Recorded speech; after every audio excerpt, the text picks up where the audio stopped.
Hello and welcome friends. हमारे दूसरे reasoning के दूसरे पार्ट में आपका स्वागत है। फ्रेंड्स, आज मैं आपको बताऊंगा सभी गवर्नमेंट एग्ज़ाम्स में आने वाली रीजनिंग। तो हम जल्दी से अपना पहला क्वेश्चन शुरू करते हैं। हमारा पहला क्वेश्चन है ये वाला, स्नातक शहरी महिलाओं को कौन सा क्षेत्र निरूपित करता है। यानी कि स्नातक शहरी महिलाओं को कौन सा क्षेत्र निरूपित करता है। अब हम पहले इसका डायग्राम बनाएंगे जो इसमें दिया गया है। पहले इसमें एक हम त्रिभुज बनाएंगे, त्रिभुज हमने बना लिया। फिर एक हम वृत्त यहाँ बनाएंगे, ऐसे एक वृत्त यहाँ बनाएंगे, दिख रहा है आपको। एक हम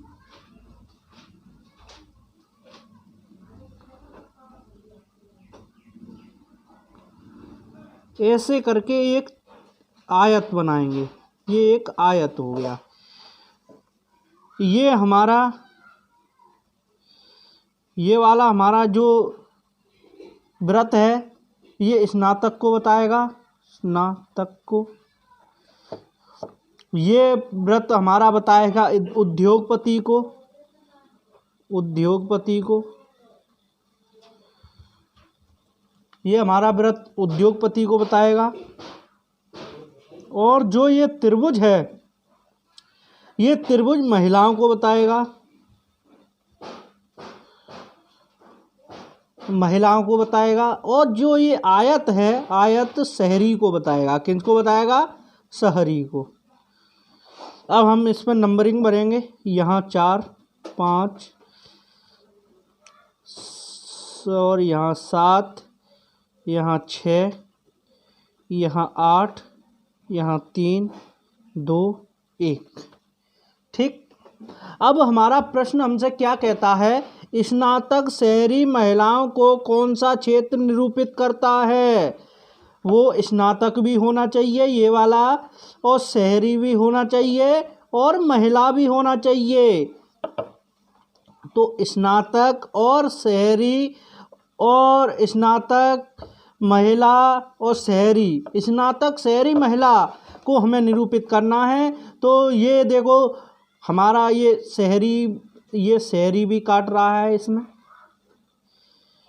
और महिला वाला ये भी काट रहा है इसमें, और ये देखो स्नातक भी काट रहा है।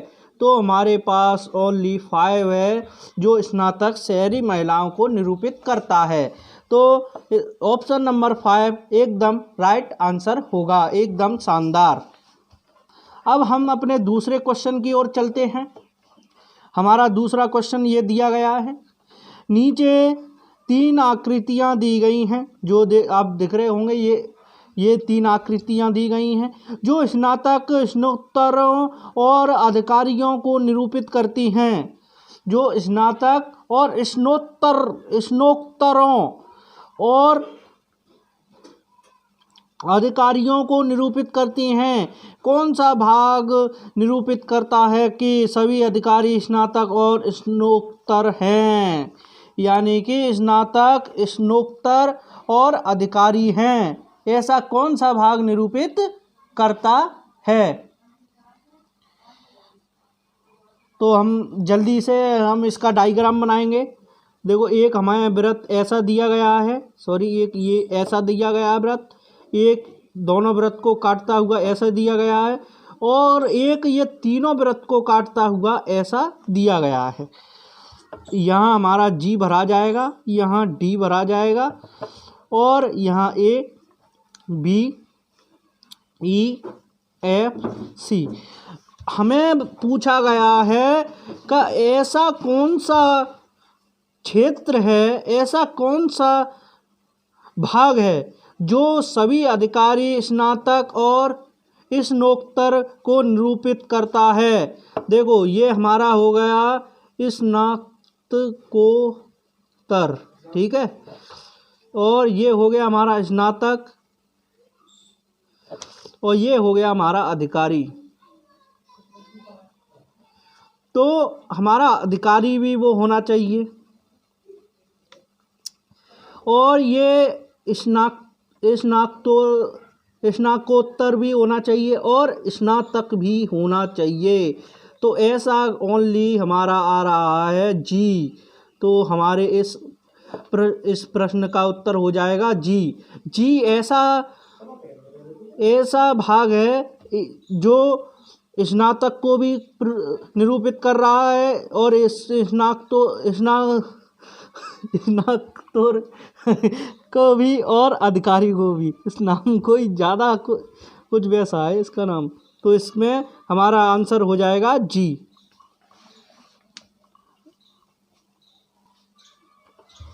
अब हमारा नेक्स्ट सवाल हमारा ये रहा, आपको दिख रहा होगा। ये हमारा निम्न आकृति में प्रदर्शित है। पुलिस अधिकारी को कौन निरूपित कर रहा है? वृत्त निरूपित कर रहा है। भ्रष्ट को त्रिभुज निरूपित कर रहा है। कवि को वर्ग निरूपित कर रहा है। विवाहित को आयत निरूपित कर रहा है। तो हम जल्दी से इसका डायग्राम बना लेंगे। ठीक है, हम इसका डायग्राम बनाएंगे। एक पहले त्रिभुज बनाएंगे। त्रिभुज हमें ऐसा कुछ दिया गया है। एक हम वर्ग बना लेंगे। वर्ग हमें ऐसा कुछ दिया गया है। एक हम आयत बना लेंगे। एक हमने आयत बना लिया और एक हम क्या बनाएंगे? एक हम वर्ग बनाएंगे। एक हम ऐसा एक वृत्त बना लेंगे। अब इसमें हम नंबरिंग भरेंगे 11, 10, 5, सॉरी इसमें एक चीज 4 है। इस पॉइंट पे 4 है। ये मैं यहाँ लिख दे रहा हूँ। सॉरी, मुझे ये ऐसे करना था। 13 यहाँ है,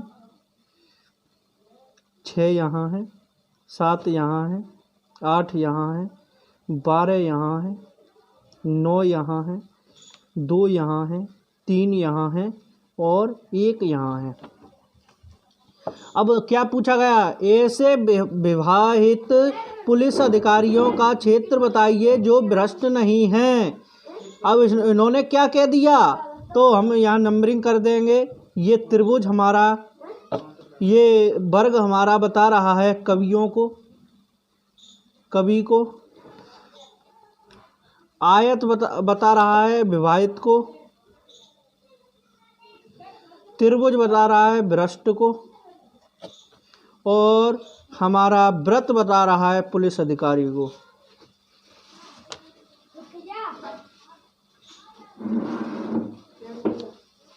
व्रत किसको बता रहा है?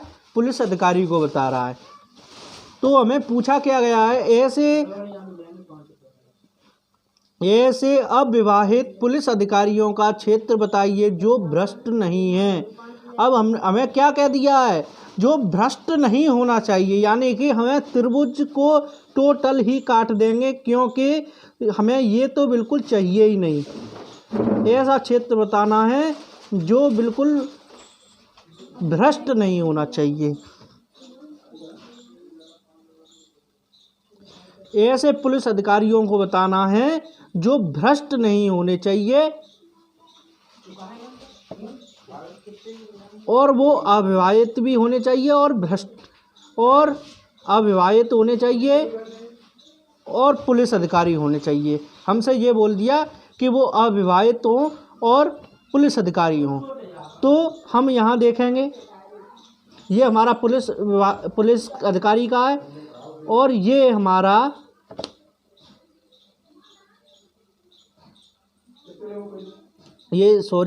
इन्होंने यहाँ ये विवाहित लिख दिया और यहाँ अविवाहित पूछा गया है। ये विवाहित ही है, आप इसको सही कर लीजिएगा। देखो ये यहाँ इन्होंने विवाहित बताया है और यहाँ अविवाहित की कर दिया है, और अविवाहित की कोई कंडीशन भी नहीं दी गई है, तो आप इसको अविवाहित ही यहाँ विवाहित ही कर लेना। तो ऐसे हमें क्या बताना है, विवाहित को बताना है, ऐसे पुलिस अधिकारी बताने हैं जो विवाहित भी हों और पुलिस अधिकारी भी हों। तो ये तो हमारा हो गया पुलिस अधिकारी का, और ये हो गया हमारा विवाहित का। और ये भ्रष्ट तो बिल्कुल नहीं होना चाहिए, हमने ये बिल्कुल हटा दिया, हमें भ्रष्ट तो चाहिए ही नहीं। तो हमारा ये दोनों को काट रहा है, ऐसी संख्या है ओनली 2, तो हमारी 2 हो जाएगी। इसका उत्तर, इस क्वेश्चन का उत्तर 2 हो जाएगा। तो हमारा सी वाला ऑप्शन एकदम राइट हो जाएगा। अब है हमारा नेक्स्ट क्वेश्चन है हमारा,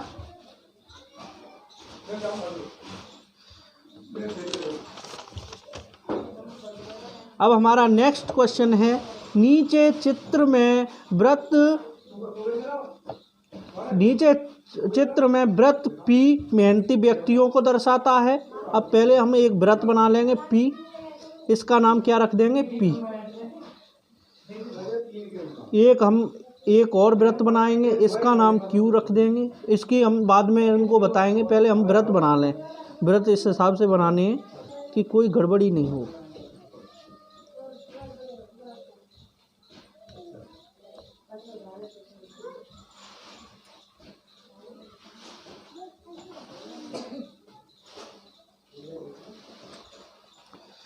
सॉरी, ये हमने ऐसे व्रत बना लिए। अब इनमें हम नंबर भर दे रहे हैं, 9 10 10 9 11 7 8 6 5 3 2 1 4। ये हमारा आर हो गया और ये हो गया एस। पी हमारा मेहनती व्यक्तियों को निरूपित करता है। ये किनको करता है, मेहनती व्यक्तियों को निरूपित करता है। सॉरी, निरूपित क्यों लिख रहे हैं हम। और क्यू है हमारा बुद्धिमान व्यक्तियों को। ये किनको, बुद्धिमान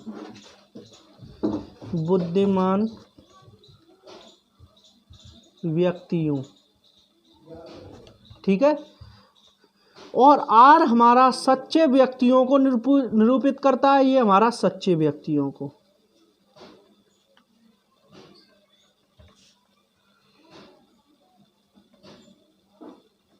आर किनको करता है, सच्चे व्यक्तियों को। एस करता है ईमानदार व्यक्तियों को।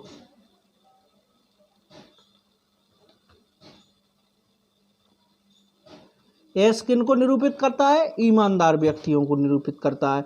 अब हमसे पूछा गया है, कंडीशन हमें दी गई है, कितने ऐसे व्यक्ति हैं जो बुद्धिमान, ईमानदार और सच्चे हैं। जो हमारे बुद्धिमान भी होने चाहिए, ईमानदार भी होने चाहिए और सच्चे भी होने चाहिए, किंतु मेहनती नहीं होने चाहिए। तो हम मेहनती वाला बिल्कुल काट देंगे। ये सबसे बेस्ट तरीका है, हम मेहनती वाला बिल्कुल काट देंगे। हमें मेहनती तो चाहिए ही नहीं। अब हमसे कहा गया है, कितने ऐसे व्यक्ति हैं जो आपके सच्चे भी हैं। ये सच्चे वाला डायग्राम ऐसा होना चाहिए। ये सच्चे भी हैं, देखो सच्चे भी हैं और बुद्धिमान भी हैं। बुद्धिमान भी होना चाहिए हमारा, अब देखते चलना। और हमारा ये ईमानदार भी होना चाहिए, ठीक। बुद्धिमान भी होना चाहिए, सच्चे भी होने चाहिए और ईमानदार भी होने चाहिए। तो ऐसा केवल हमारा आता है 6 ऐसा हमारा केवल आता है 6 हमारा ऐसा है जो हमारा बुद्धिमान भी है, ईमानदार भी है और सच्चा भी है। तो हमारा 6 होता है बिल्कुल राइट आंसर, क्योंकि ये तीनों इनको निरूपित करता है, गोलों को। अब हमारा नेक्स्ट सवाल है,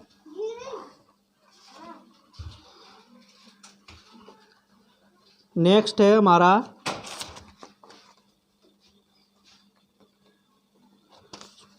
हमारा 5वां सवाल। ये चौथा था, 5वां सवाल है हमारा। आपको दिख रहा होगा, ये सवाल है हमारा।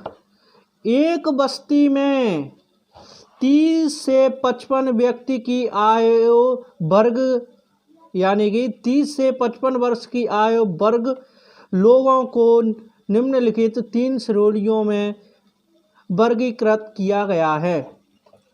किनको 3 श्रेणियों में वर्गीकृत किया गया है।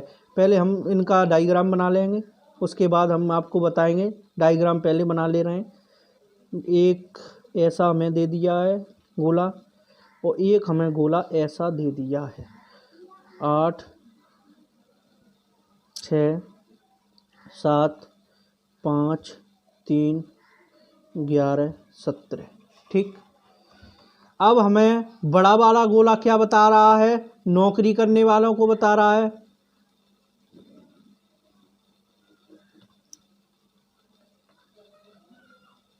बड़ा वाला गोला हमें बता रहा है नौकरी करने वाले लोगों को। छोटा वाला गोला हमें बता रहा है पिछड़े अशिक्षित लोगों को। पिछड़े अशिक्षित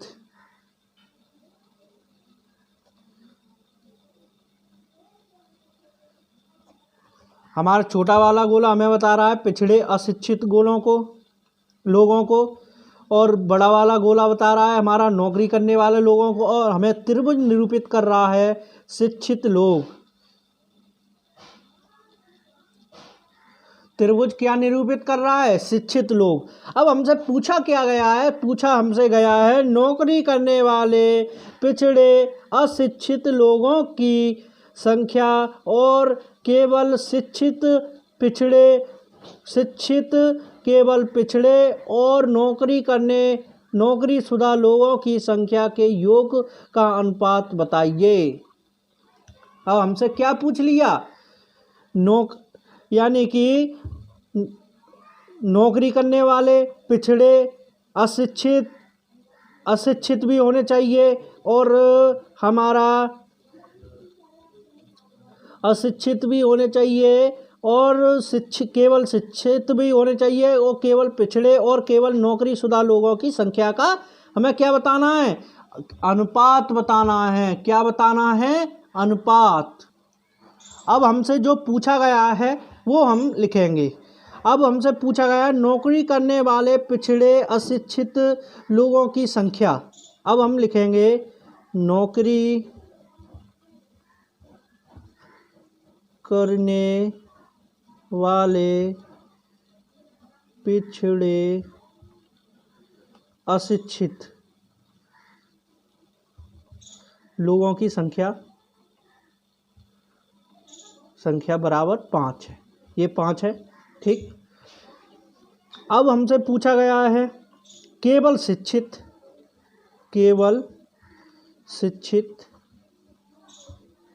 लोगों की। तो केवल शिक्षित तो 8 है। ठीक। ये रहे केवल शिक्षित। केवल पिछड़े और केवल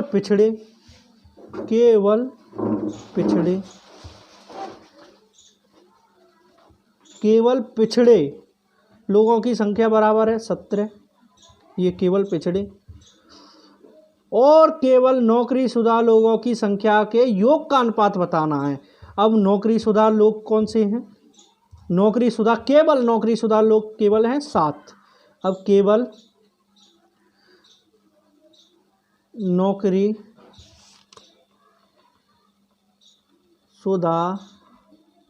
लोगों की संख्या बराबर है हमारी 7। तो हम अब इन सब को जोड़ेंगे। अब इन्हें हमें अनुपात में लिखना है, तो हम इसको ऐसे लिखेंगे 5 यानी कि यानी कि नौकरी करने वाले पिछड़े अशिक्षित लोग, तो ये हो गए। अब इन सब का योग 8 + 17 + 7। तो आप इन सब को आप जोड़ेंगे 8 और 7 आपके हो गए 15। ठीक। 15 और 17 आपके हो गए 32। तो इनका अनुपात आ गया 5:32 आ गया। यानी कि हमसे पूछा गया है इसमें नौकरी शुदा लोगों की यानी कि पिछड़े अशिक्षित संख्या और शिक्षित पिछड़े और नौकरीशुदा लोगों की संख्या का अनुपात आ गया हमारा 5:32। क्या आ गया? 5:32 आ गया। अब हमारा नेक्स्ट क्वेश्चन है निम्नलिखित चित्र का अध्ययन करें और नीचे दिए गए प्रश्न का उत्तर दीजिए। अब हमें ये चित्र दिया गया है, हम इसको पहले यहाँ छाप लेंगे। ठीक, एक हमें यहाँ वर्ग दिया गया है, एक हमें यहाँ एक हमें वृत्त दिया गया है। अब हम इनको लिख लेंगे। वृत्त निरूपित करता है नियोजित लोग को। वृत्त किनको निरूपित करता है? नियोजित लोग को। वर्ग निरूपित करता है, ये वर्ग निरूपित करता है हमारा पिछड़े लोगों को। यहाँ लिख दे रहे हैं हम, पिछड़े लोगों को।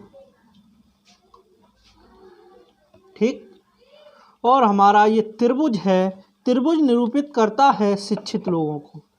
किनको? शिक्षित लोगों को। त्रिभुज किनको निरूपित करता है? शिक्षित लोगों को। अब हम इसकी नंबरिंग कर देंगे 8, 15, 17, 6, 5 और 6, 9। अब हमसे पूछा क्या गया है, हम पहले ये देखेंगे। हमसे पूछा गया है कितने शिक्षित लोग नियोजित हैं। ये हमसे पूछा गया है कितने शिक्षित लोग नियोजित हैं। यानी कि आप देख रहे होंगे कितने शिक्षित, हमारा वो शिक्षित भी होना चाहिए, शिक्षित लोग नियोजित भी होना चाहिए, लेकिन हमारे वो पिछड़े लोग नहीं होने चाहिए। कौन से नहीं होने चाहिए? पिछड़े। तो हम पिछड़ों को बिल्कुल काट देंगे, हमें पिछड़ों से मतलब ही नहीं है, बिल्कुल भी मतलब नहीं है, पिछड़े तो काट ही दो। अब हमें पूछा गया कितने शिक्षित लोग नियोजित हैं, तो केवल ये 6 हमारा ऐसा बचता है जो शिक्षित को भी काट रहा है और नियोजित को भी काट रहा है। आप देख रहे होंगे हमारा 6 ऐसा बचता है जो शिक्षित को भी काट रहा है और नियोजित को भी काट रहा है। तो हमारा 6 हो जाएगा, हाँ 6 हमारा ऐसा बच रहा है जो शिक्षित को भी काट रहा है, शिक्षित को भी काट रहा है और हमारा वो काट रहा है, नियोजित को भी काट रहा है और शिक्षित को भी काट रहा है। हमारा क्या होना चाहिए? वो नियोजित भी होना चाहिए। कितने शिक्षित लोग नियोजित हैं, हमसे ये पूछा गया है कितने शिक्षित लोग नियोजित हैं। तो ये हमारा हो गया शिक्षित लोग का, ये हमारा हो गया नियोजित लोग का, ये हो गया हमारा नियोजित लोग का। तो हमारे त्रिभुज में 6 और 6 यानी कि 2 6 आ रहे हैं। सॉरी, यहाँ 1 6 ये भी आ रहा है, 1 6 ये भी आ रहा है। शिक्षित लोग नियोजित हैं तो 6 + 6 आप देख रहे होंगे, ये 1 और 6 आ रहा है।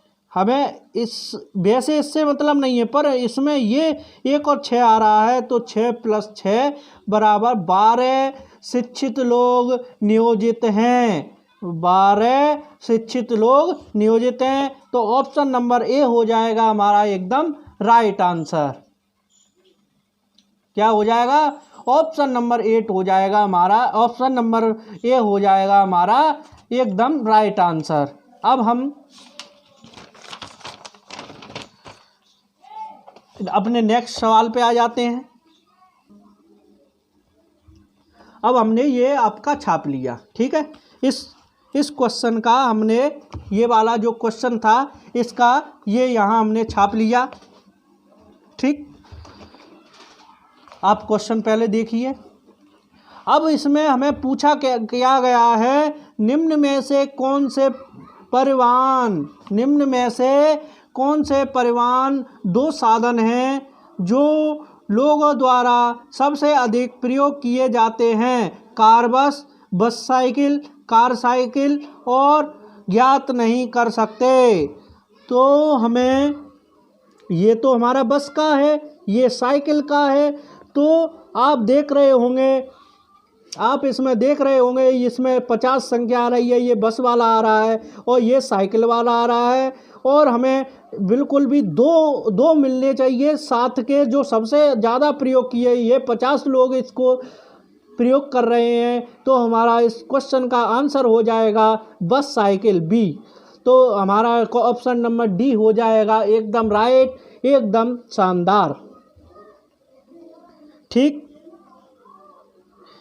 अब हम अपने नेक्स्ट क्वेश्चन पे आ जाते हैं। और इस वाले क्वेश्चन में भी ये गजब की बात है, ये वाले क्वेश्चन में भी हमारा जो डायग्राम है वो यही रहेगा, बस क्वेश्चन की दशा बदल दी है। तो आप क्वेश्चन देख रहे होंगे कितने लोग ऐसे हैं जो ट्रेन से यात्रा करते हैं, साथ ही कार या बस से भी, लेकिन साइकिल से नहीं। कितने व्यक्ति ऐसे हैं जो ट्रेन से यात्रा करते हैं और साथ ही कार या बस से करते हैं, लेकिन क्या कह दिया, वो साइकिल से यात्रा नहीं करने चाहिए। तो हमें साइकिल वाले को बिल्कुल मूंद लेंगे, उससे हमें कोई मतलब है नहीं। अब ठीक, साइकिल वाला बिल्कुल मूंद लेंगे, उससे हमें कोई मतलब नहीं है। कितने व्यक्ति ऐसे हैं जो ट्रेन से भी यात्रा कर रहे हैं, कार या बस से भी कर रहे हैं। तो 50 ये रहा, आप जोड़ते जाइए, 50 और 10 आपका 60 और 20 80। तो ऑप्शन नंबर आपका ए ऑप्शन है 50, बी ऑप्शन है 70, सी है 80 और डी है 100। तो आप जोड़ सकते हैं, 50 ये रहे, ठीक, 10 ये रहे, 50 और 10 60 और 20 80। तो 80 व्यक्ति ऐसे हैं जो कार या बस से भी यात्रा कर रहे हैं और ट्रेन से भी यात्रा कर रहे हैं। तो ऑप्शन नंबर सी हो जाएगा, ऑप्शन नंबर यानी कि ए हो जाएगा हमारा एकदम राइट, यानी सी 80 यात्रा ऐसे कर रहे हैं जो साथ ही कार या बस से भी कर रहे हैं। अब हमारा एक और ये क्वेश्चन है, इसका तो डायग्राम अलग दिया हुआ है, तो हम इसका डायग्राम यहाँ अलग बना लेंगे। ठीक, हम इसका डायग्राम अलग बना रहे हैं। एक हमें ऐसे गोला दिया गया है, एक यहाँ गोला दिया गया है, ठीक, और एक त्रिभुज ऐसे करके यहाँ दिया गया है, और ई एफ और सी डी बी ए।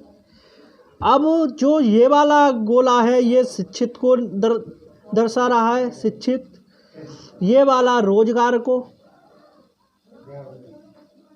रोजगार करने वालों को, और ये जिनका रोजगार पक्का है। अब हमें क्वेश्चन क्या दिया गया है, नीचे दी गई आकृति में कौन सा भाग ऐसे लोगों को प्रदर्शित करता है जो शिक्षित तथा रोजगार करने वाले हैं लेकिन रोजगार पक्का नहीं है उनका, यानी कि जिनका रोजगार पक्का नहीं है। तो हमें पक्का से कोई मतलब नहीं है, पक्का वाला हम बिल्कुल हटा देंगे। हमें ये देखना है कि पक्का वाला बिल्कुल नहीं होना चाहिए। तो ऐसा कौन सा है, ऐसा है हमारा ई डी बी, यानी कि हमारा ई डी बी ऐसा है जो रोजगार शिक्षित भी हैं और रोजगार करने वाले भी हैं, यानी कि हमें इसमें